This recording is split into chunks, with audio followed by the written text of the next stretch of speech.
చెప్పండి sir. Director అన్నప్పుడు అన్నీ మోయాలి కదా సార్. డైరెక్టర్ అన్నప్పుడు మరి ప్రమోషన్ చేయాలి కదా సార్, చేస్తారు కదా కంపల్సరీ. హీరో గారు ఇచ్చారండి, 2-3 ఇంటర్వ్యూలు ఇచ్చారు. నేను యాస్టీస్ అదే చెప్తాను మీరు అడిగినానికి. ఆయన ఏంటంటే ఇమీడియట్ ఇంకో సినిమా షూటింగ్లో ఉన్నారు కాబట్టి చాలా ప్లేసెస్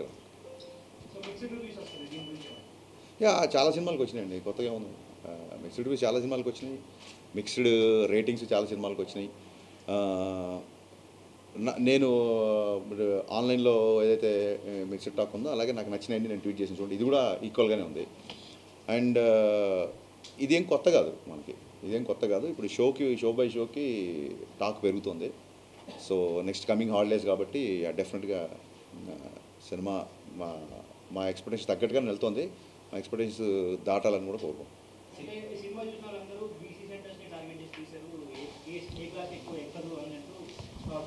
అంటే ఇప్పుడు ఇందులో ఉన్న ఒక కిషోర్ కుమార్ గారి పాటలు కానీ, లేకపోతే ఇందాక మన పాత్రికేయ మిత్రుడే పాడుతున్నాడు మహేష్ భట్ సినిమాల సాంగ్.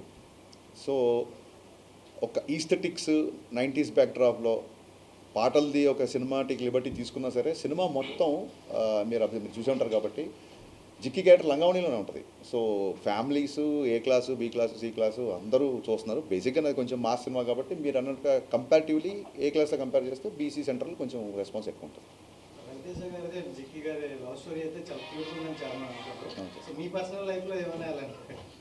పర్సనల్ లైఫ్లో నాది కాదు కానీ నా చుట్టుపక్కల ఉన్న ఫ్రెండ్స్ది మేము స్కూల్ డేస్లో ఉన్నప్పుడు ఈ ల్యాండ్ లైన్లు ఒక అమ్మాయికి ఫోన్ చేయాలంటే ఇప్పుడంటే గబుక్కున్న వాట్సాప్లో మెసేజ్ ఇస్తే రీచ్ అయిపోతాయి.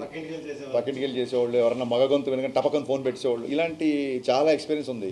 సో అందుకే ఆ ఫోన్ డెడ్ సీన్ ఉంటుంది ఒకటి. వీళ్ళిద్దరు ఆయన ఫోన్ వంక ఇద్దరు రొమాన్స్ చేసుకుంటాగానే ఫాదర్ వచ్చి ఎవరితో మాడుతున్నాం అమ్మ అంటే అదే అక్కతో మాడుతున్నాండి అంటే ఫోన్ డెడ్ అయ్యి అది రియల్ లైఫ్లో జరిగిన ఇన్సిడెంట్. మా ఫ్రెండ్ ఉన్న ఒక అమ్మాయి ఫోన్లో మాట్లాడేసుకున్నారు, ఫోన్ డెడ్ అంటే తెలియదు ఊరికే. అంటే వాళ్ళ ఇంట్లోకి వెళ్ళి ఆ అబ్బాయి కూర్చుంటే ఈ అమ్మాయి ఫోన్లో మాట్లాడితే అతనితో మాడుతుంది. రియల్ లైఫ్ ఇన్సిడెంట్ ఇది. So based on true incidents అనలేం కానీ అలా జరిగింది. అంటే క్యామియో అనేది మీరు అబ్జర్వ్ చేస్తే సినిమాలో ఎప్పుడైతే విలన్ ఇంట్లో హీరో ఇరుక్కుపోతాడో, ఎప్పుడైతే ఆ బిఫోర్ నైట్ జిక్కి అనే అమ్మాయితో హీరో పెళ్ళి అవ్వాల్సి వస్తుందని తెలిసినప్పుడు ఇక్కడ కాదు ఎన్ని లంచాలకి ఎన్ని ఫైట్లు ఎంత మనుషులు పంపినా సరే హీరో లొంగట్లేదు అన్నప్పుడు పెళ్లి జరిగే ఇంట్లో గొడవ చేస్తే అప్పుడన్నా ఇతను బయటకు వస్తాడేమో అన్న ఒక థాట్తో పెళ్ళింటికి వెళ్ళిపోతారు. కానీ జప్తు చేసిన డబ్బంతా వదిలేసి హీరో వెళ్ళలేని పరిస్థితి. సో అక్కడ ఇంకొక ఐటీ ఆఫీసర్ రావాలి, కథ డిమాండ్ చేసింది. అక్కడ ఇంకో క్యారెక్టర్ ఊరికే స్టార్తో క్యామియో చేయించాలని కాదు, కథ డిమాండ్ చేసింది. డిమాండ్ చేసినప్పుడు హీరో గారి దగ్గర ఒక చిన్న జూనియర్ ఐటీ ఆఫీసర్ లాంటి వ్యక్తి వస్తే బాగుంటుంది అనిపించింది. సో సినిమా బిఫోర్ ఎందుకు చెప్పలేదంటే సస్పెన్స్ వెళ్ళిపోతుందని చెప్పలేదు. ఇప్పుడు మీడియా ముఖంగా సిద్ధు జొన్నలగడ్డ గారికి మనస్ఫూర్తిగా థ్యాంక్స్ చెప్తున్నా. థియేటర్లో 6th లెవెల్కి వెళ్ళింది అంటున్నారు. అండ్ ఆ ఇంగ్లీష్ డైలాగ్ లెంత్ డైలాగ్ ఉంది కదా, లాంగ్ డైలాగ్, ఆ డైలాగ్ సిద్ధు చెప్పాడు, అది స్క్రిప్ట్లో లేదు. ఆ డైలాగ్ అప్పటికప్పుడు సిద్ధు చెప్పాడు.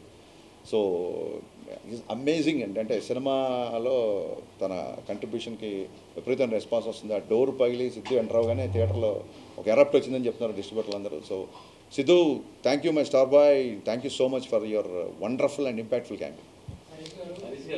కంగ్రాచులేషన్స్ అండి. Thank you sir. 90s అనేటప్పటికి మాకే కనెక్ట్ అవుతాయండి, ఇక్కడ చాలా మంది లేరు, చాలా కనెక్ట్ అయిపోయాం. ఆ ఫోన్ ట్రాపింగ్ కానీ పక్కింటికి వెళ్ళి రావడం కానీ ఇవన్నీ అసలు అలాంటి థాట్స్.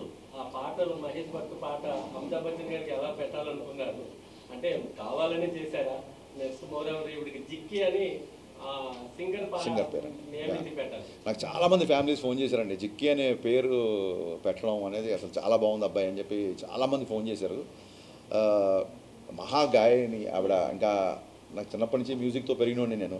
మీరు ఎలా అయితే సడక్ పాటలు, మహేష్ భట్లు, కుమార్ సాన్ పాటలు విన్నామో అందులో సినిమాలో రవితేజ్ గారికి ఉన్న సచిన్ కడేకర్ గారికి ఉన్న రిలేషను నాకు మా నాన్నగారికి ఉండేది. అంటే మా నాన్నగారి వల్లే నాకు కిషోర్ కుమార్ పాటలు బాగా ఇష్టం. బట్ నేను కుమార్ సాన్ పాటలు ఎక్కువ వినేవాడిని. మా నాన్న ఏమో కిషోర్ కుమార్ ఫ్యాన్. సో మా ఇద్దరికి ఎప్పుడు ఇంట్లో ఒక చిన్న ఆర్గ్యుమెంట్లు, సరదా డిబేట్లు ఉండేవి. సో దాన్నే సినిమాలో పెట్టాను. మీకు నచ్చడం, దాన్ని విపరీతమైన రెస్పాన్స్ రావడం నాకు చాలా. అంటే మిస్టర్ బచ్చన్ ఇప్పుడు మీరు అన్నట్టు రివ్యూస్ తేడాగా వస్తున్నాయి అంటారు కదా, సినిమాలు చూస్తే చాలా బాగుందండి. అంటే పాటలు ఉన్నాయి, డాన్సులు ఉన్నాయి, ఫైట్స్ ఉన్నాయి. Thank you sir. ఎంటర్టైన్మెంట్ ఉంది. సినిమా విపరీతంగా నచ్చింది నాకైతే. అమెజాన్ థ్యాంక్ యూ అండి, థ్యాంక్ యూ సో మచ్. అలా ప్రేక్షకుడిని ఏమి ఊహించుకోకుండా వెళ్తే సినిమా చాలా బాగుంటుంది, ఆడియన్స్కి చెప్పగలరా? లేదండి, నేను బిగినింగ్ నుంచి నేను రివ్యూల గురించి ఎప్పుడు నేను ఎప్పుడు రివ్యూల గురించి మీరు ఇవ్వద్దు అన్నమాట. నాకు నచ్చినట్టు నేను సినిమా తీసినప్పుడు మీకు నచ్చినట్టు మీరు రాసే అధికారం మీకు ఉంటుందని 100% ఎప్పటి నుంచో చెప్పాను. సో వాట్ ఎవర్ ద డిబేట్లలో ఒక 2-3 సార్లు కొంచెం ఏమన్నా హీటెడ్ ఆర్గ్యుమెంట్స్ అయినా పర్సనల్ అటాక్స్ నుంచి అయింది తప్ప నా సినిమాని నాకు నచ్చేటట్టుగానే మీ రివ్యూ ఉండాలని చెప్పి నేను ఎప్పుడు అనలేదు. అండ్ రివ్యూస్లలో కూడా నాకు బాగా నచ్చిన అంశం మీకు ఇక్కడ వచ్చే ముందే మళ్ళీ ట్వీట్ చేశాను నేను. గ్రేట్ ఆంధ్ర రివ్యూలో వాగ్దానంలోని లిరిక్స్ని కోట్ చేస్తూ, ఆయన పేరు తెలియదు నాకు, ఆయన ఆ రివ్యూలో ఆ లిరిక్స్ రాశాడు. నాకు చాలా ఆనందం వేసింది. సో అదే ట్వీట్ చేశా. చిన్నప్పుడు మా నాన్నగారు వాగ్దానంలోని సీతా కళ్యాణం నాకు చూపిస్తూ దాని మీనింగ్ అన్ని ఎక్స్ప్లెయిన్ చేసేవాళ్ళు. సో ఒక రచయితకి కానీ ఒక దర్శకుడికి కానీ హై ఎప్పుడు వస్తుందంటే, ఇది ఎప్పుడుదో 50 ఏళ్ల కిందటి లిరిక్స్ కదా, సీతా కళ్యాణ్ గురించి ఇప్పుడున్న జనరేషన్కి నచ్చుతుందా లేదా, ఇలాంటి ఒక ఇది పెడదామా వద్దా అన్నప్పుడు సరే ఇది బ్యాక్గ్రౌండ్లోనే వస్తుంది కదా నేను చెప్పి పెట్టినప్పుడు రివ్యూ రాసిన వ్యక్తి దాన్ని గుర్తుపెట్టుకొని బాగుంది, పైగా ఇది ఆ సీన్లో కరెక్ట్గా కూర్చుంది అని రాసినప్పుడు నిజంగా చాలా ఆనందం వేసింది. ఇలాంటప్పుడే మంచి సాహిత్యం, మంచి మ్యూజిక్, కమర్షియల్ ఇన్సెక్యూరిటీ లేకుండా ఇది రీచ్ అవుదా అనే ఒక ఆలోచన లేకుండా తీసుకెళ్లాలని చెప్పి ఏ రచయితకైనా ఏ దర్శకుడికైనా అనిపిస్తుంది. సో నేను దాన్ని ట్వీట్ చేశాను. ఆయన ఐ థింక్ గ్రేట్ ఆంధ్రలో 2.25 ఎంతో వేశారు. So I think I mean చాలా సినిమాలు 2.5, 2.25 వచ్చినాయి. చాలా సినిమాలు బ్లాక్ బాస్టర్లు అయ్యాయి, పెద్ద సక్సెస్లు అయ్యి. నాకు ఓకే ఓకే లేదండి, అలాగా జర్నలిస్టులు ఎప్పుడూ బ్లాక్ చేయలేదు. సరే నేను బ్లాక్ చేసేవాళ్ళు ఎవరంటే కొంచెం బూతులు మాట్లాడుతూ ఇంట్లో ఉన్న లేడీస్ని తిడుతూ అలాంటి వాళ్ళని బ్లాక్ చేస్తాను తప్ప నీ సినిమా బాగాలేదు ఇప్పుడు ఇన్ని అప్రిషియేషన్ వచ్చినప్పుడు ఎక్కడో కొంత ఒక నెగిటివిటీ ఉన్నప్పుడు అది తీసుకోకపోతే అలాగ మొత్తం ఆబాల గోపాల నా సినిమా అలరించాలని కోరుకోవడం కూడా అత్యాశే.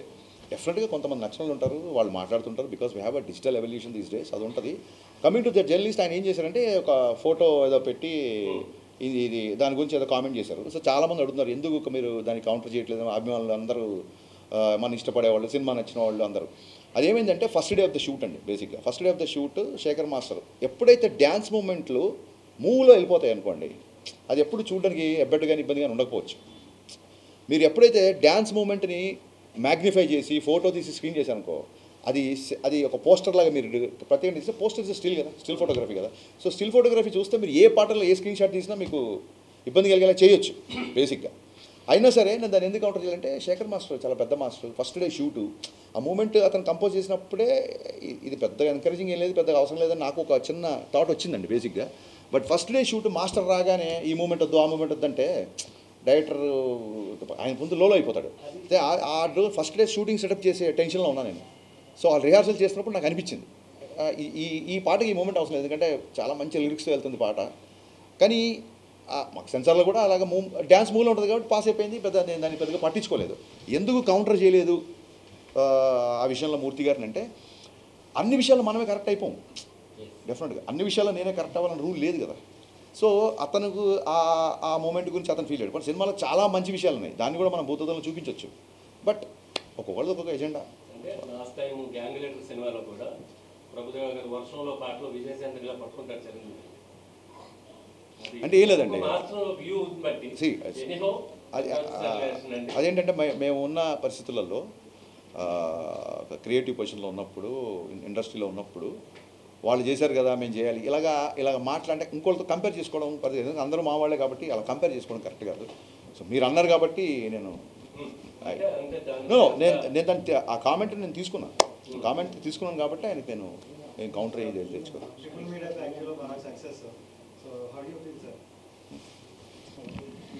మాకు ధమాకాతో we got a very big mass entertainer. So we're hoping this will be bigger than Dhamaka. So very happy. Sir it's too early to expect numbers. ఇంకా ఈ హాలిడేస్ అయిపోతాయి, వరుసగా హాలిడేస్ ఉన్నాయి కాబట్టి విపరీతంగా ప్రతి కామన్ ఆడియన్స్ సినిమాకి వచ్చే అవకాశం ఎక్కువ ఉంది. సో దాని తర్వాత మా డిస్ట్రిబ్యూటర్ గారు చెప్తే అక్కడి నుంచి స్టార్ట్ చేస్తాం. మళ్ళీ నావి ఫినిష్ చేద్దామండి, ఆ తర్వాత సార్ కానీ భాగ్యశ్రీ కానీ కూర్చుంటాం. మీరు చెప్పండి.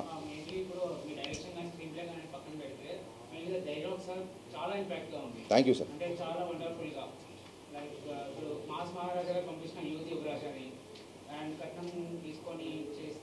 కట్నం తీసుకొని కాపురం చేయడం మగవాడు వ్యభిచారం చేసినట్టు డైలాగ్ చాలా అప్లాస్ వచ్చిందండి. చాలామంది లేడీస్ కాల్ చేసి చెప్పారు చాలా మంచి డైలాగ్ రాశారండి. ఏమైనా ప్రిపేర్ చేస్తున్నారు? ఎలా ఇలా టాక్స్ వస్తున్నాయి? ఏ విధంగా? లేదండి రాసుకోవాలి, పెట్టుకోవాలి అన్నట్టు. లేదండి ఒక్కొక్కసారి ఒక్కొక్క డైలాగ్ ఏదైనా టక్కని రాగానే డెఫినెట్గా రాసుకొని పెట్టుకుంటాము. అండ్ ఇలాంటప్పుడు ఏమవుతుందంటే ఆ సందర్భం రాగానే డైలాగ్ అక్కడ వాడచ్చు కదా అన్న ఫీలింగ్ ఉంటుంది. సో నేను బేసిక్గా ఇంతకుముందు ప్రీ రిలీజ్ ఈవెంట్లో ప్రీ ప్రమోషన్స్ రిలీజ్ ప్రమోషన్స్లో చెప్పినట్టుగా బేసికలీ రైటర్గా డైలాగ్ ఇష్టపడే వ్యక్తిని కాబట్టి ఈ డైలాగులు అన్నీ ఉన్నాయి. అండ్ అప్లాజ్ వచ్చినప్పుడు చాలా ఆనందంగా ఉంటుంది, అంతకంటే ఏముంటుంది. ఈ డైలాగ్స్ ఒక పోడ్కాస్ట్లో పెట్టి రిలీజ్ చేస్తే బాగుంటుందని అనిపిస్తుంది. 100% అండి, మంచి thought.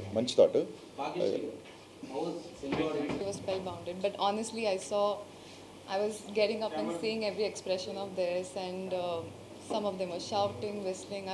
I've never experienced something like that, so I'm very grateful. Yeah. So same characters chestara future lo evana chance plan. I mean, I'm not rigid based on what character I want to play. As the script is coming, and if I don't know, it's my first time. Sorry. Sir, Did the dubbing, yes. Sir అంటే మొత్తం దాని flavour మొత్తం మార్చేసారు. అవును. ఒక serious crime సినిమాని అవును. మొత్తం ఒక యాక్షన్ ఎంటర్టైనర్ గా మార్చేసారు, కమర్షియల్. సో ఏంటి ఈ రెండు ఛాలెంజెస్ ఎందుకు కొత్తగా క్వశ్చన్? సార్ నాకు అసలు ఈ సినిమా తీయడానికి బేసిక్ ఇంట్రెస్టే నాకు ఆ 90s క్యాసెట్ రికార్డింగ్ సెంటర్లు, ల్యాండ్ లైన్స్, ఆ పాత పాటలు, టేప్ రికార్డర్లు, ఈ బ్యాక్డ్రాప్లో లవ్ స్టోరీ చెప్పాలని ఎప్పటి నుంచో అనుకుంటున్నాను. సో అది ఈ కథకి బాగా సూట్ అవుతుందని చెప్పి ఫస్ట్ హాఫ్ మొత్తం లవ్ స్టోరీ చేయడం జరిగింది. అండ్ ఇంకోటి ఏంటంటే ఒకటేసారి ఇంట్లోకి వెళ్ళిపోయి ఫస్ట్ హాఫ్ సెకండ్ హాఫ్ ఒకే ఇంట్లో ఉంటే కూడా కొంచెం ఒక విజువల్ క్లాస్ట్రోఫోబిక్ ఉంటుందని చెప్పి ఆ వీధుల కోసం దాని గురించి మేము చాలా తిరిగి చాలా మంచి లొకేషన్ పట్టుకొని ఛాలెంజింగ్ అని ఏమనిపిలా. It was very exciting to show that kind of love story. అంటే ఒక ఎక్సైట్మెంట్, అమ్మాయితో ఫోన్లో మాట్లాడితే చాలు, నవల్స్ ఎండమూరి గారి నవల్స్ కూడా సినిమాలు చాలా ఉన్నాయి, ఫోన్లో మాట్లాడితే చాలు, గొంతు వింటే చాలు, గుడికి వస్తే చూస్తే చాలు అనే రోజుల నుంచి టపకొని వాట్సాప్లో ఫోటోలు షేర్ చేసుకుంటూ ఎప్పుడంటే అప్పుడు వీడియో కాల్ చేసుకుంటూ పరిస్థితి వచ్చాం కదా. సో ఆ అపురూపంగా ఉన్న ఫీలింగ్స్ని చెప్పాలనే ప్రయత్నంతో లవ్ స్టోరీ వచ్చింది. దానికి ఎక్స్ట్రాడినరీ రెస్పాన్స్ వస్తుంది కాబట్టి ఐఎమ్ వెరీ గ్రేట్ఫుల్. సో మీ హీరోయిన్స్ నెలగా ఎక్స్ట్రీమ్ లెవెల్లో చూపిస్తారు గ్లామరస్ గా, ఆ తర్వాత అంత రేంజ్ అన్ని దొరకట్లేదు అందరికి. బికాజ్ ఎగ్జాంపుల్ రీజా గంగోపాధ్యాయ గారు మీరు చూపించినంత రేంజ్ లో ఎవరు చూపించలేదు తర్వాత అంత అందంగా. సో మీరు ఇప్పుడు చూపించేశారు ఆల్రెడీ, చాలా ఒక రేంజ్ లో ఎక్స్పెక్టేషన్స్ క్రియేట్ చేశారు. మరి నెక్స్ట్ ఏంటి ఆవిడ స్టెప్స్ ఎలా అయ్యాలో కూడా ఏమైనా సజెషన్స్ ఇస్తున్నారా? ఆవిడ ఇప్పుడు నా సినిమా క్యారెక్టర్కి నేను 100 విషయాలు చెప్పాల్సి వచ్చింది. ఇప్పుడు ఆవిడ నెక్స్ట్ తీసుకోే అంటే మంచి కథ విని మంచి క్యారెక్టర్ చేయమని చెప్తామండి. Thank you. I take it as a compliment. సలహాలు నేను ఎవరికి తీసుకోను కాబట్టి నేను ఇవ్వడం కూడా కరెక్ట్ కాదన్న feeling. Yeah, thank you sir. అవునండి.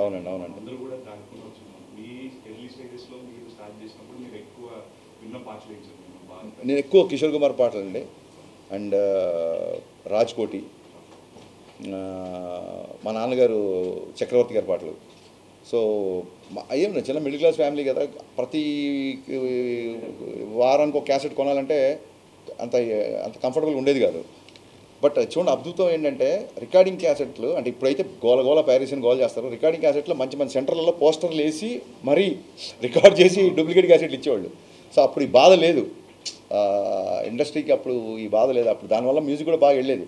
సో ఆ టీడీకే 120 అని ట్రైలర్లో పెట్టారు. టీడీకే 120 క్యాసెట్స్ బాగా అలవాటు మాకు, ఎందుకంటే 120 మినిట్స్ ఉంటాయి. 120 మినిట్స్లో మనం అసలు ఇక్కడ ఒక 20 పాటలు, అటు ఏ సైడ్ ఒక 20 పాటలు, బీ సైడ్ ఒక 20 పాటలు.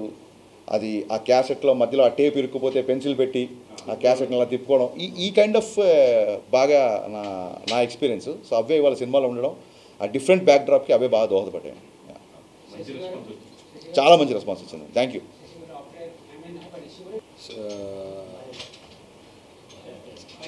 సారే సార్ అవకాశం ఇవ్వటం మా అదృష్టం, సార్తో పనిచేయటం, సార్ మాకు అవకాశం ఇచ్చారని అనుకుంటున్నాను సార్. యా, డెఫినెట్లీ అండి థియేటర్ విజిట్స్ ప్లాన్ చేస్తాము. అది ఎప్పుడు ఏంటంటే మీకు షెడ్యూల్ ఖచ్చితంగా చెప్తాను. అవును. సో ఇంకొంచెం తెలుగు సాంగ్స్ వచ్చినప్పటికీ రెస్పాన్స్ ఇంకా ఎరప్ట్ అవుతుంది. ఇంకా పాటలు పెట్టలేదంటే కొంతమంది అడుగుతున్నారు, ఎక్కువ హిందీ పెట్టారు. లేదండి, అక్కడ డైలాగ్ ఉంది కదా, సుదర్శన్ డైలాగ్, ఏ మామ పచ్చారి హిందీ పాటైనా తెలుగు మాసంగా ఏంటో చూపిద్దాం డైలాగ్ ఉంది కదా. కథ ప్రకారం మార్వాడి ఫ్యామిలీ, హీరో ఏమో కోటిపల్లి కుమార్ శాను అని చెప్పాము. కుమార్ శాను గారు ఇప్పుడు ప్రేమాలయం పాట మనం ఎందుకు పెట్టామంటే అది ఆ రోజులు హిందీ పాట కూడా డబ్బింగ్ అంత సూపర్ హిట్ అయ్యేది. సో ఆ చిన్న నాస్టాలజీ రావాలని బేసిక్గా నేను హైదరాబాద్ బాటప్ కాబట్టి కొంచెం హిందీ సాహిత్యం ఉండే అది కథలో అవసరమైంది. ఇప్పుడు అమ్మాయి డబ్బింగ్లో కూడా కొంచెం అక్కడక్కడ తెలుగు బ్రోకెన్ తెలుగు మాట్లాడినా చాలా అందంగా క్యూట్గా ఉందని చెప్పి అందరూ మెసేజ్ చేస్తున్నారు. ఎందుకంటే మార్వాడి ఫ్యామిలీ కదా, తెలుగులో అంత ఫ్లూయెంట్ ఉండకపోవచ్చు కాబట్టి తను చెప్పినా బాగుంటుందని చెప్పి తనతో డబ్బింగ్ చాలా కష్టపడింది అమ్మాయి. సో సహజంగానే పాటలన్నా లిరిక్స్ అన్నా ఇష్టం కాబట్టి అన్ని పాటలు అంటే ఏముందండి, మొత్తం అన్ని పాటలు. మధ్యలో మీరు భద్రాచలం కొండ సీత అమ్మవారి అండ సేమ్ ఆ పాటకి రవితేజ గారితో చిరంజీవి గారు చేసినట్టు చేయించారు. అవునండి, అవును. ఆయన ఎవరు అభ్యంతరం పెట్టారండి? సేమ్ చేసి లేదండి, అసలు రవితేజ గారు దేనికి అభ్యంతరం పెట్టలేదు. డైరెక్టర్స్ హీరో కదా, మీకు అందరికీ తెలుసు కదా. సో చెప్పినట్టు చెప్పిన దానికంటే బెటర్గా ఎరగదీశారు. దానికి లైట్ మూమెంట్స్ వేసినా సరే థియేటర్లో అసలు రెస్పాన్స్ షేక్ అయిపోతుంది. భద్రాచలం కొండ బాస్ సాంగ్ రాగానే అండ్ రెప్పల్ డప్పుల్ సాంగ్కి అయితే స్టేజ్ మీదకి వెళ్ళి డ్యాన్స్లు వేస్తున్నారు అందరూ. అండ్ లాస్ట్ సాంగ్ కూడా అబ్బచా సాంగ్కి స్టేజ్ మీదకి వెళ్ళి డ్యాన్స్లు వేస్తున్నారు.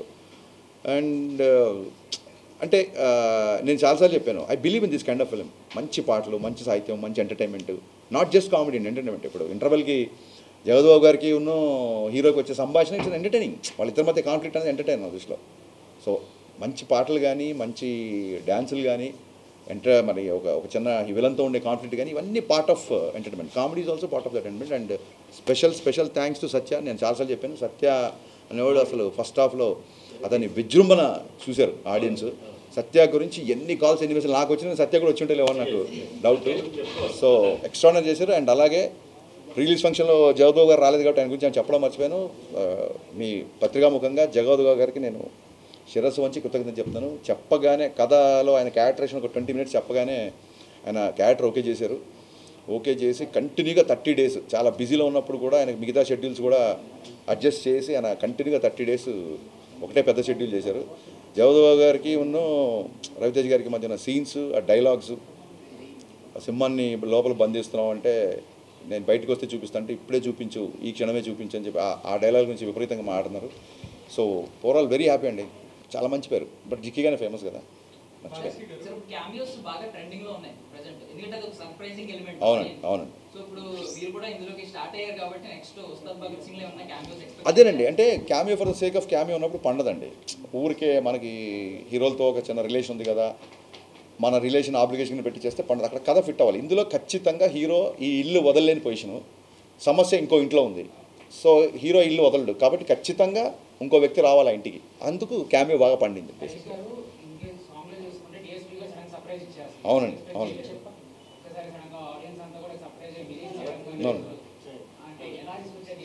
డిఎస్పీ గారు పాపం నిజంగా డిఎస్పీ గారు కూడా నేను ముందు ఎందుకు చెప్పాలంటే సర్ప్రైజ్ రివీల్ అయిపోతుందని. సో దేవిశ్రీ ప్రసాద్ గారు నా మ్యూజిక్ డైరెక్టర్ కంటే కూడా నన్ను విపరీతంగా అభిమానించిన నా స్నేహితుడు. సో భాను మాస్టర్ ఏంటంటే సార్ ఆ బిగినింగ్ హీరో గారిని హెవీ రిథమ్ వచ్చినప్పుడు హీరో గారిని చూపిద్దాం సార్, ఆ బిఫోర్ సాకి మట్టుకు ఎవరైనా గెస్ట్ ఉంటే బాగుంటుంది, టైం లేదు కదా మీరే చేసేయండి అన్నాడు. నన్ను నేను కెమెరా ముందు రావడాన్ని తప్పించుకోవడానికి ఏం చేయాలో తెలియక భాను మాస్టర్, హీరో గారు మొత్తం అందరు నువ్వు చేయి అంటే ఆ విపత్తు నుంచి దేవిశ్రీ ప్రసాద్ గారు నన్ను కాపాడారు. ఫోన్ చేశాను, రేపు వచ్చేయమన్నారు ఏంటి సార్, నాకు అసలు టైం కూడా ఇవ్వట్లేదు మీరు ఆలోచించుకొని అంటే నేను ఏం చెప్పానంటే సార్ ఇది 4th August షూట్ చేస్తున్నాము, ఫ్రెండ్షిప్ డే, నేను డైరెక్టర్గా కాల్ చేయట్లేదు ఫ్రెండ్గా కాల్ చేస్తున్నా, మీరు వస్తాయండి అని మీరు ఫోన్ పెట్టండి నేను వస్తానని చెప్పి ఫోన్ పెట్టాడు.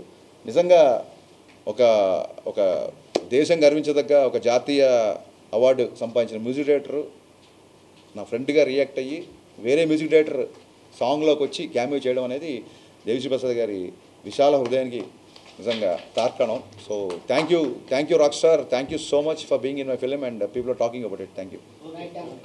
రామ్ లక్ష్మణ్ మాస్టర్ నాకు ఎప్పుడు నాకు ఇష్టమైన ఫేవరెట్ మాస్టర్స్.